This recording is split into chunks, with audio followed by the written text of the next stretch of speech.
उनका घर नीचे गिर जाता है और टूट जाता है। स्वीटी चिड़िया बहुत डर जाती है। माँ, मैं इधर हूँ। मेरा पंख दरवाजे के नीचे आ गया है मामा, मुझे पनाह दे दीजिए। मैं बहुत मजबूर होकर आपके घर आई हूँ। चलो निकलो हमारे घर से अभी इसी वक्त। एहसान करो मुझ पर, आज रात में कहाँ जाऊंगी? इतनी गहरी रात हो चुकी है।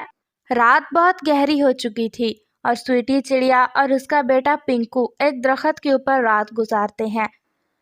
लेकिन वो बहुत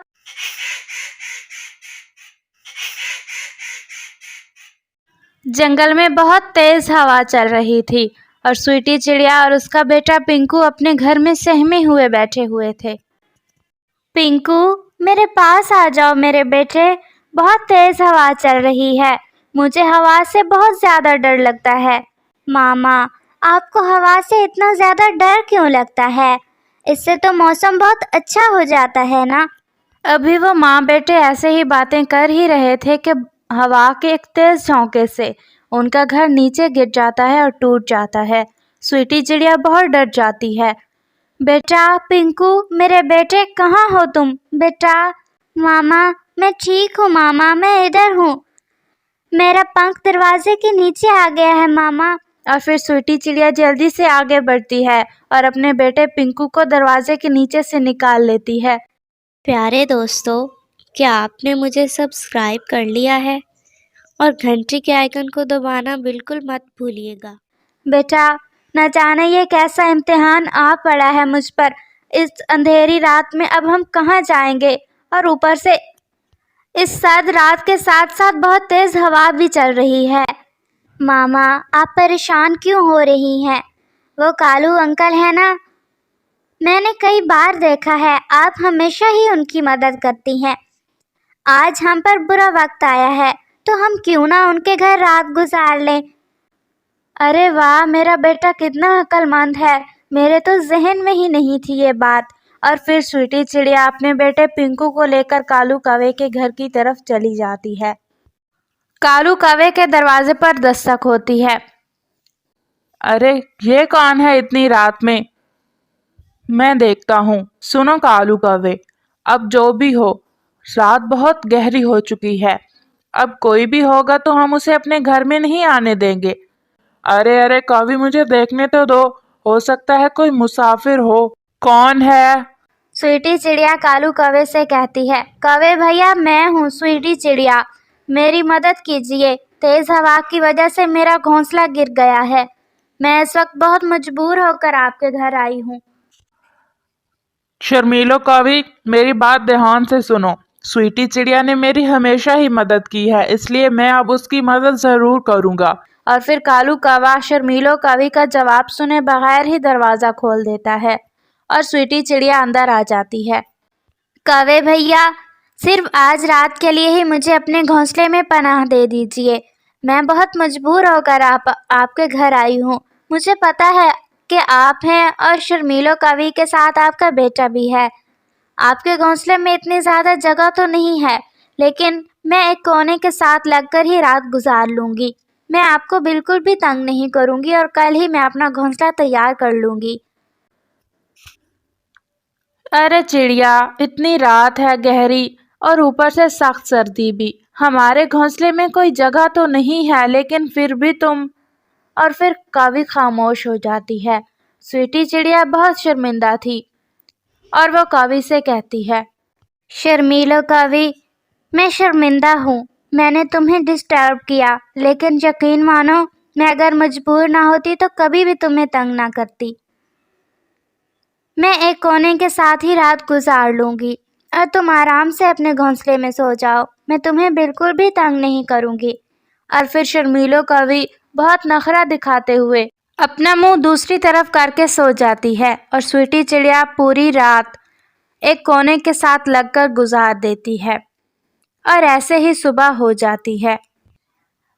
स्वीटी चिड़िया, जहाँ तक मुझे लगता है तुम्हारा घोंसला आज के पूरे दिन में मुकम्मल नहीं हो पाएगा, तो मैं ये सोच रही हूँ कि तुम आज की रात भी हमारे घोंसले में ही गुजार लो, लेकिन बदले में तुम्हें हमारे लिए शाम का खाना लाना पड़ेगा। अब तो मैं कालू कौवे के साथ जा रही हूँ अपने मायके। हम लंच तो वहीं कर लेंगे, लेकिन डिनर का इंतज़ाम तुम कर लेना। हाँ शर्मीलो, तुम ठीक कह रही हो। मेरा घोंसला आज मुकम्मल नहीं हो पाएगा, मुझे मंजूर है। मैं आपके लिए भी दाना ले आऊँगी वापसी पर, लेकिन मैं शाम को वापस लौटूँगी, क्योंकि मुझे अपना घोंसले का मुकम्मल सारा सामान भी ढूंढना है और घोंसला भी बनाना है थोड़ा बहुत, तो दूसरा कल बना लूँगी। ठीक है। और फिर स्वीटी चिड़िया दूसरे जंगल चली जाती है और थोड़ी देर बाद कालू कौवा और शर्मीलो कौवी भी अपने मायके कौवी के चले जाते हैं। अरे वाह, आज तो मामा भी घर पे नहीं है और पिंकू भी यहाँ पे है। मैं कोई गेम खेलता हूँ। चलो पिंकू, वो जो ऊपर बना हुआ है ना दीवार के साथ स्टैंड, इसके ऊपर चढ़ो। नहीं नहीं, मैं नहीं चढ़ूंगा, तुम खुद ही चढ़ लो कुक्कू, मुझे बहुत डर लगता है, ऐसे हमें चोट लग सकती है। अरे तुम बहुत डरपोक हो। और फिर क्या था, शर्मीलो कवि का बेटा भी उसकी तरह का ही था। वो जल्दी से स्टैंड के ऊपर चढ़कर जैसे ही छलांग लगाता है तो उसे चोट लग जाती है और वो रोने लग जाता है। स्वीटी चिड़िया का बेटा पिंकू बहुत डर जाता है। शर्मीलो कवि के बेटे कुक्कू के पांव से खून बह रहा था। ये देखकर पिंकू बहुत डर जाता है और परेशान हो जाता है।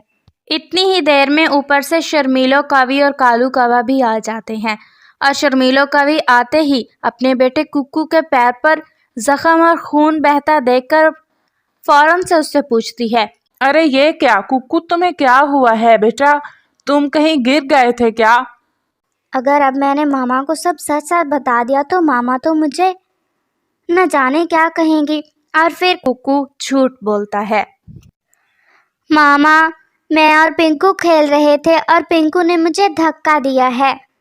अभी कुक्कू यह बात कर ही रहा था कि ऊपर से स्वीटी चिड़िया भी आ जाती है और वो ये सब सुन लेती है। अब देख रही हो ना तुम स्वीटी चिड़िया, तुम्हारे बेटे ने कितना बुरा सलूक किया है मेरे बेटे के साथ।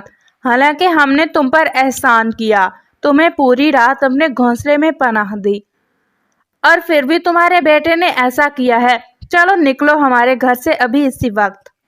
शर्मीलो, तुम गलत समझ रही हो। एहसान करो मुझ पर, आज रात में कहाँ जाऊंगी, इतनी गहरी रात हो चुकी है और सर्दी भी बहुत है बाहर। मेरी मदद करो, ऐसे मत करो मेरे साथ।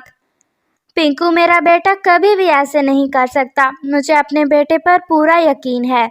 तो क्या मतलब है तुम्हारा कि मेरा बेटा झूठ बोल रहा है? तुम अभी और इसी वक्त मेरे घर से निकलो, मैं तुम्हें अपने घर में 1 मिनट भी बर्दाश्त नहीं कर सकती। और फिर स्वीटी चिड़िया और पिंकू बहुत उदास होकर वहां से चले जाते हैं। मैंने तुम्हारी तरह का पत्थर दिल पक्षी अपनी जिंदगी में नहीं देखा। रात बहुत गहरी हो चुकी थी और स्वीटी चिड़िया और उसका बेटा पिंकू एक दरख्त के ऊपर रात गुजारते हैं, लेकिन वो बहुत बहादुरी से उस मुश्किल वक्त का सामना करते हैं। पूरी रात जरा भी हौसला नहीं हारते और एक दूसरे को बातों में लगाकर पूरी रात ऐसे ही वक्त गुजार देते हैं। और फिर जैसे तैसे करके वो रात गुजर जाती है और आगे सुबह हो जाती है। अगली सुबह स्वीटी चिड़िया सुबह से शाम तक मेहनत करती है और अपना नया और खूबसूरत घोंसला तैयार कर लेती है। दूसरी तरफ कालू कौवा अपने बेटे कुक्कू से पूछता है, बेटा कुक्कू, आज मुझे सच सच बताओ कि उस दिन क्या हुआ था। मुझे पक्का यकीन है कि स्वीटी चिड़िया का बेटा पिंकू कभी भी ऐसे नहीं कर सकता। पापा, मुझे माफ़ कर दीजिए, मैंने उस दिन झूठ बोला था मम्मा से डरते हुए। अगर मैं उन्हें सच बता देता तो वो मुझे बहुत मारती। बेटा, ये बहुत गलत बात है। चलो तुम मेरे साथ चलो, हम अभी स्वीटी चिड़िया के पास जाते हैं और उससे माफ़ी मांगते हैं। फिर कालू कौवा अपने बेटे को लेकर स्वीटी चिड़िया के घर की तरफ चला जाता है।